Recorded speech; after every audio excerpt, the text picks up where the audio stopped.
Well, hello everybody today. I think one of the things that was always the most perplexing to me when I started was how to, get focused and get myself to be able to improve.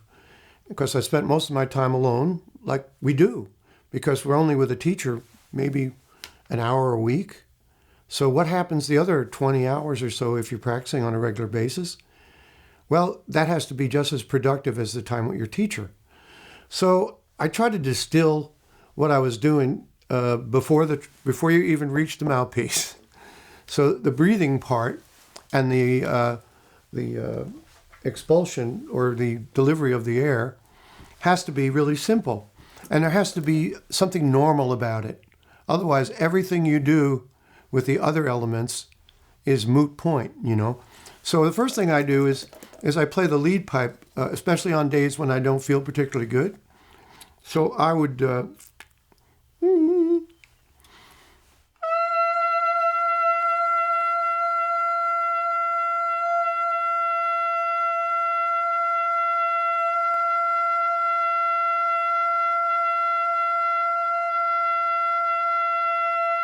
I think you can tell. I can usually do that about 40 seconds.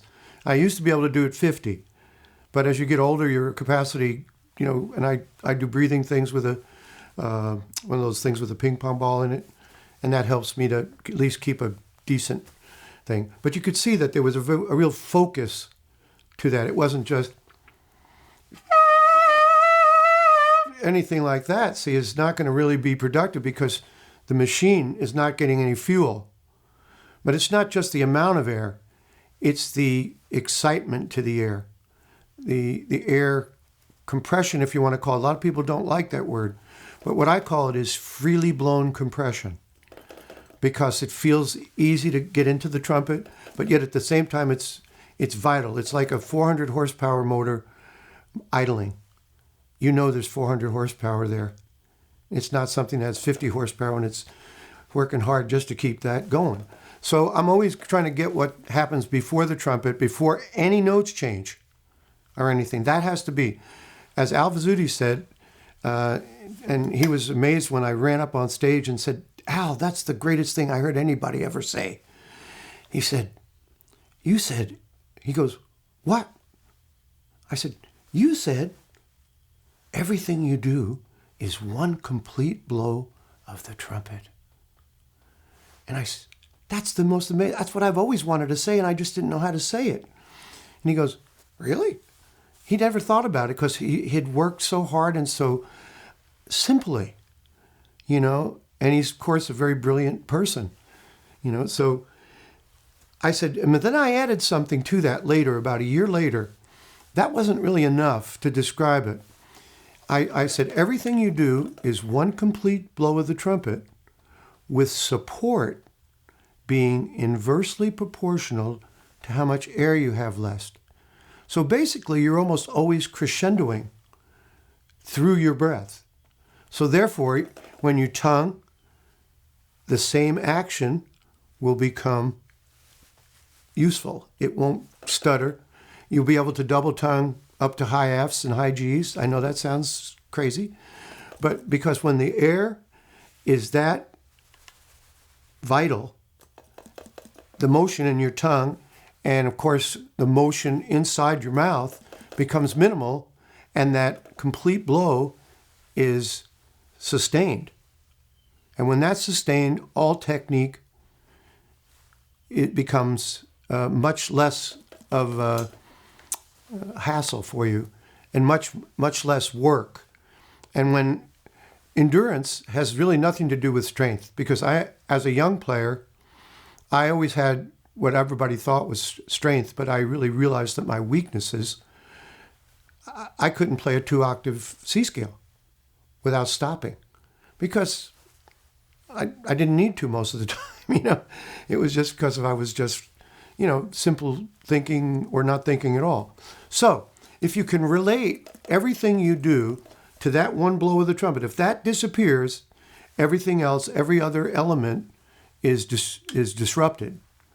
And then you have trouble doing certain things, like I did.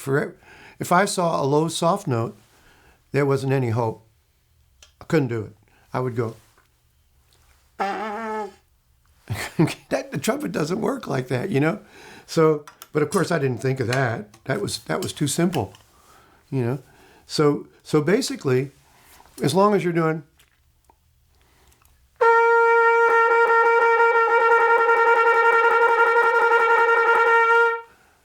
see, the trumpet's working well now. So when you use the valves like that as a tremolo note, you can still feel the way you're supporting. So a lot of times when students have trouble when they're fingering stuff, I would have. And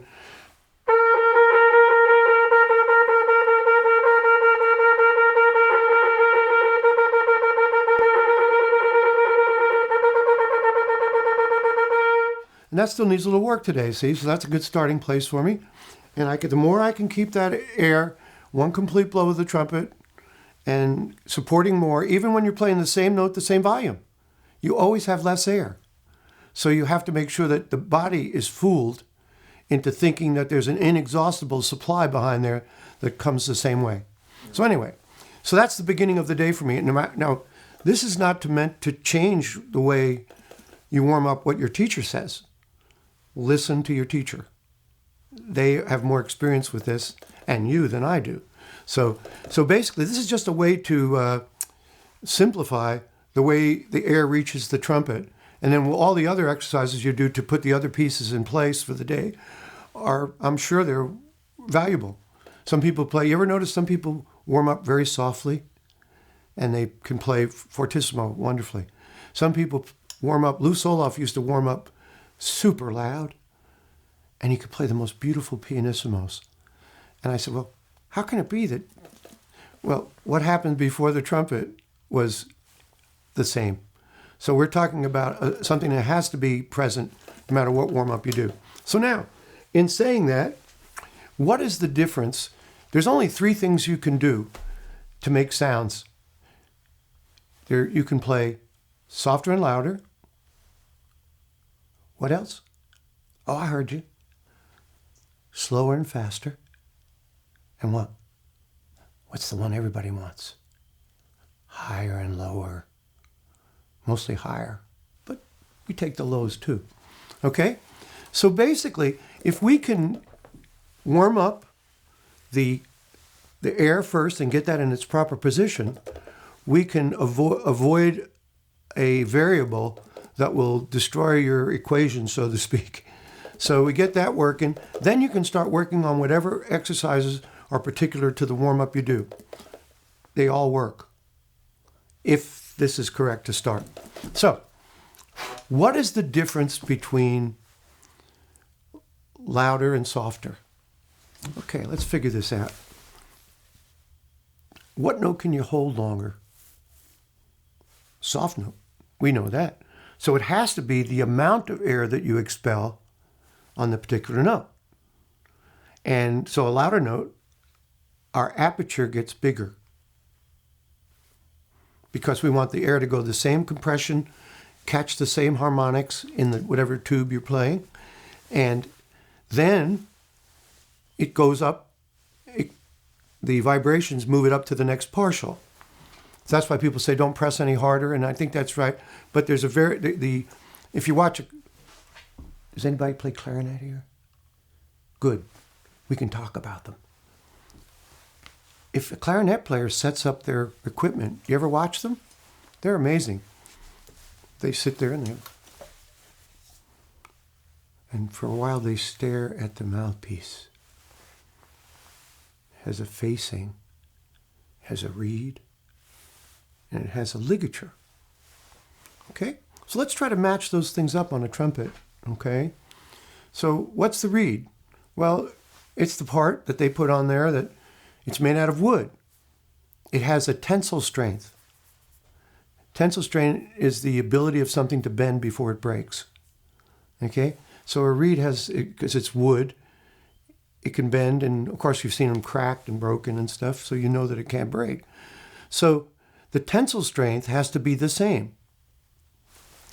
So yet when trumpet players play, usually in the low range, it's wet noodles. And in the high range, it's sheet metal. So how can that make the same sound that we perceive as a vocal sound that we want to emulate? Somebody singing, speaking, recitatives, arias, things like that. It wouldn't be, well, now it's time to go. You couldn't do that. People would never listen to you. So basically, the tensile strength, well then, what do? Well, how come all the books say that you loosen and tighten your lips when you play higher and lower and stuff? Well, okay. Let's go to physics. You have 10 pounds of pressure this way and 10 pounds of pressure this way. What is the resultant force? Yes, Caleb, 0. Okay, if you have 1,000,000 pounds on this side and 1,000,000 pounds, correct, Caleb, it's still 0. So what does that mean? That means that the only reason you tighten your lips is to keep them the same. That's what makes something work. So if I'm going to go fast and slow, we'll talk about that in a second, but if I'm going to go higher and louder and softer, see, the only thing that has to change is the size of the aperture, because I'm just going to, and I have to keep the pitch, right? Hopefully.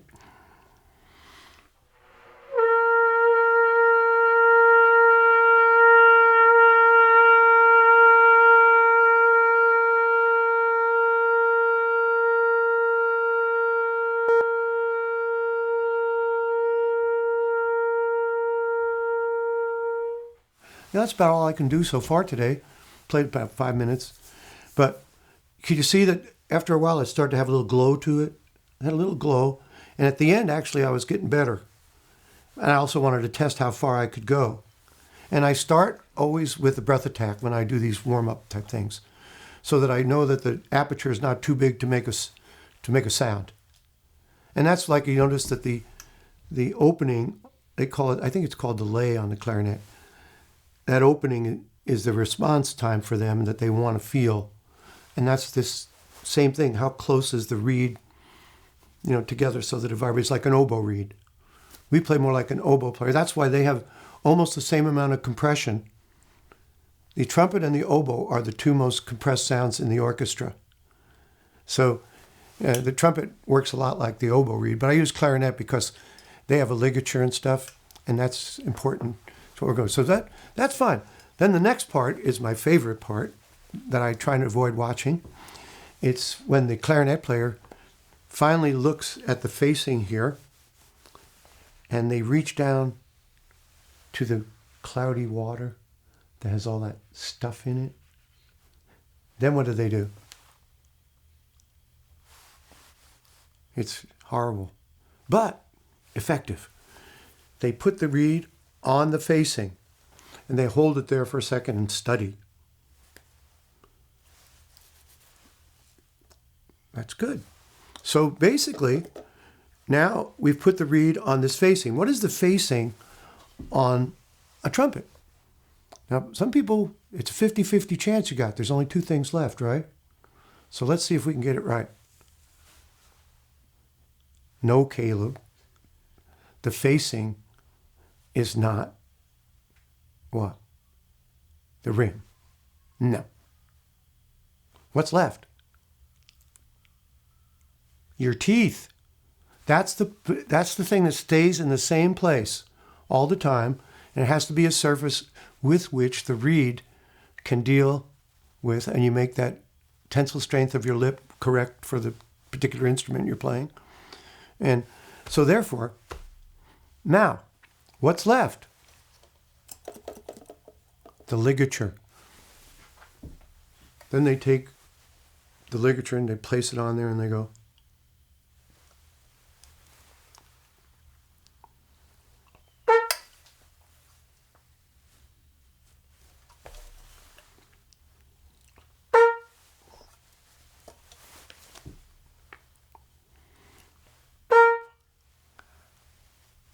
And then they sit there while everybody else is suffering, trying to get ready to play. Because they're ready. The mechanical part is set up now. We've become part of the trumpet. Now, once you have that, you can deviate from that norm. Okay, you can start to use that because that's the sound producing part. I start with that first. Then I also went to loud and soft. So now most people, we go to the next thing, faster and slower. What's the difference between fast and slow? Well, if everything is an event, what happens to the events? They get closer and closer together. That's the only difference. So when your teacher asks you to play slowly, to do it slowly, they're not asking you to do it to make it more difficult to play in a sense. They're doing it because they want to make sure that your tone line is what I use as a word to describe what happens over the whole range of what you're doing with the blowing and the loud, soft, high, low, fast, and slow. The tone line has to always be present because that's the only thing people hear. They don't care if we're playing in rhythm unless you're playing with some friends, and they would not like it if you didn't play in rhythm. But so basically, fast and slow. I'm going to play slowly. I have an exercise that I do that actually is kind of a multi-faceted thing to be efficient in my practice time. Sometimes we don't have an hour to do stuff that we want to do. So what I do is I combine modes and I combine tempos, and which also involves fingering and stuff and timing, coordination. So I'll play a little. It's just a short. It's almost like a Herbert Clark thing, but it's only a small part of it.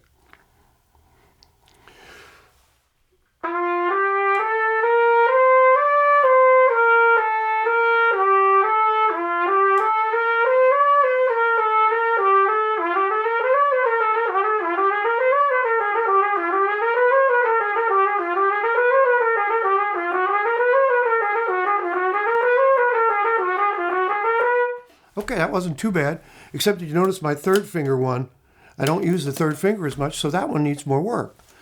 And it's just a combination of major scales. Right? The first one is major, G major in this case, for trumpet, B flat. And then the next one is F major, which is the second scale degree, G, which means you're playing the Dorian mode, which is a good thing to practice.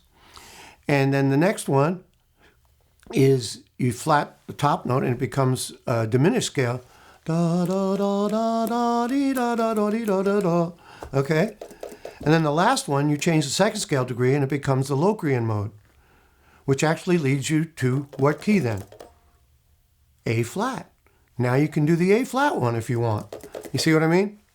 So basically, you're learning your technique and your tone line and your timing and tempo, so all the events get faster, see?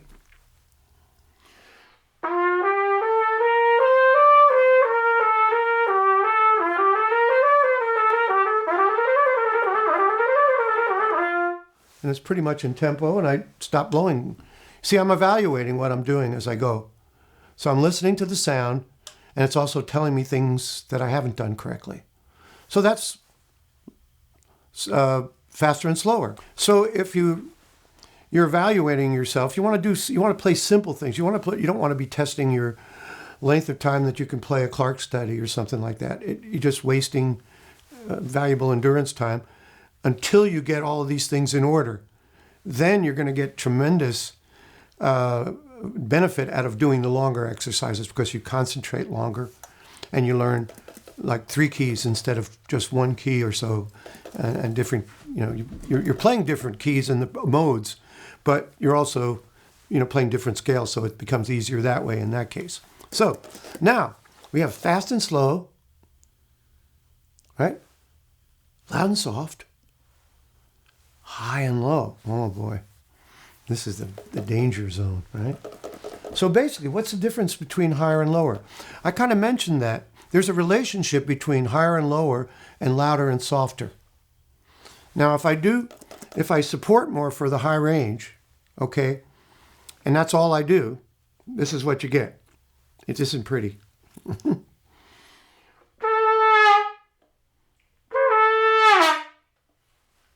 Your lips get blown apart. And you get this horrible sound that you just heard, okay? But if you coordinate the firming up, remember? This is the lips. This is the air. You don't want to blow this out of the way, and then that's all destroyed, and you get something that doesn't sound like that simple tone line that you're looking for, with the reed vibrating in the same perspective. The air is moving in more compression. What is it called? Freely blown compression. Okay, let's go back. It's not forcing. It's not that. That's bad compression. You get headaches and you faint. I used to have headaches when I was younger for 2 days. It hurt. My neck hurt. That's how hard I tried. All for naught. But, everybody thought I sounded good, but I didn't feel good after doing that stuff. So basically, let's just do a real simplistic, natural kind of way to get to the next note. We'll crescendo a little bit.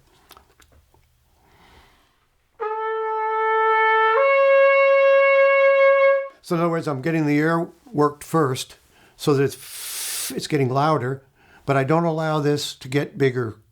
That makes the motor get vibrated enough so that it's already there, and then I just flip my tongue and the note's there. And then all the high range stuff is, and actually just getting around, let's combine them all just for now, because I haven't really played much. But so if you're playing arpeggios, let's say you're playing something that sounds like it's out of the Arbin book.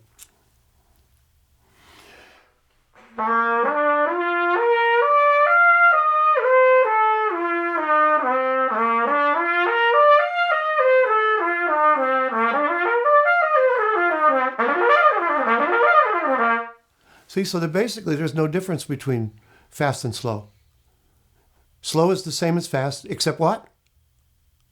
Correct, Caleb. The events get closer together. So that's why your teacher asks you to play slowly first, to make sure that your coordination is good, your rhythm is good. So I had eighth notes, triplets, 16th notes, and then faster. You could either make them triplets or you can make them 30-second notes if you want to. And the faster you can coordinate that, the easier you can coordinate that. That's why slow practice. You look at Chris Gecker's book. He has a whole book on slow practice, and whatever he does, I'm gonna practice that because it's gonna make me better.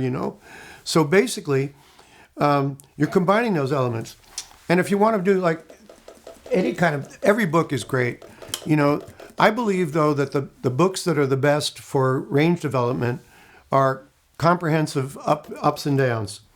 So if you're practicing here,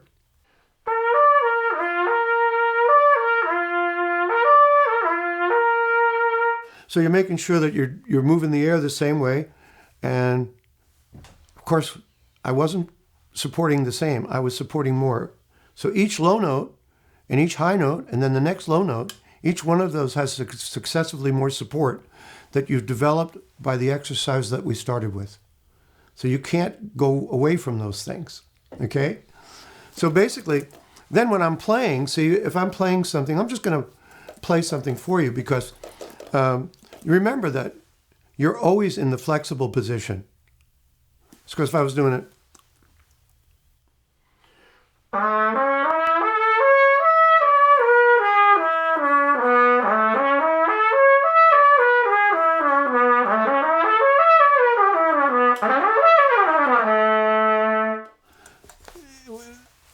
what are you doing? You're playing the 7 trumpets with different fingerings. So they form different scales. You're still playing one Baroque trumpet, but it changes length. That's why valves are so cool, because you didn't have to change crooks and not play for about 20 measures in the piece at least. So once they decided to make a chromatic trumpet, you just have 1, 2, 3, 4, 5, 6, 7 of the same lip slur exercises that you're doing open. These are all open.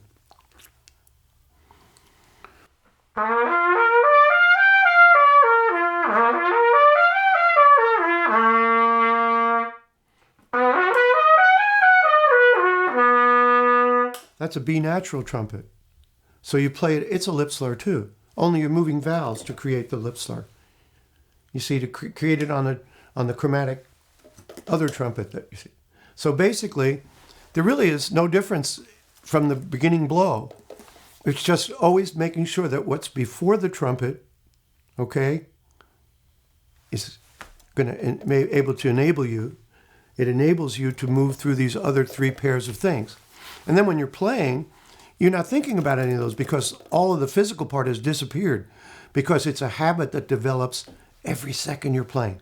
And of course, we're distracted at times and we make mistakes. And, but the people who do these simple things consistently are the ones that get orchestra jobs, end up being great lead trumpet players, can play in a brass quintet, taking the right breaths like Ray Mays, playing in the American Brass Quintet.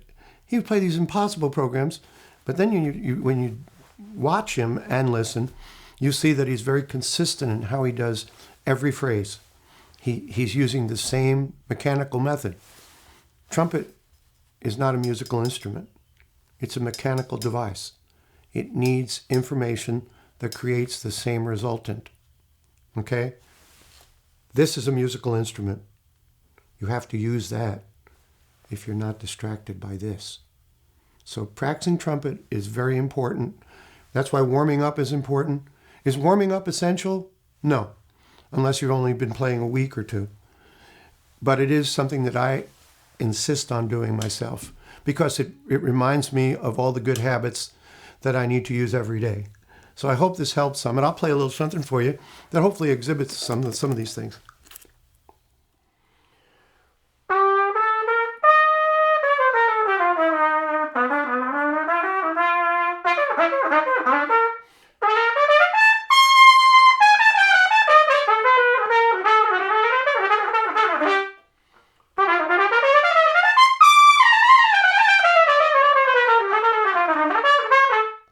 See that I don't have to think about the trumpet as much.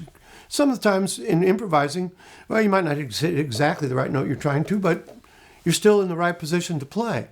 And that's endurance. Endurance is not how strong you are.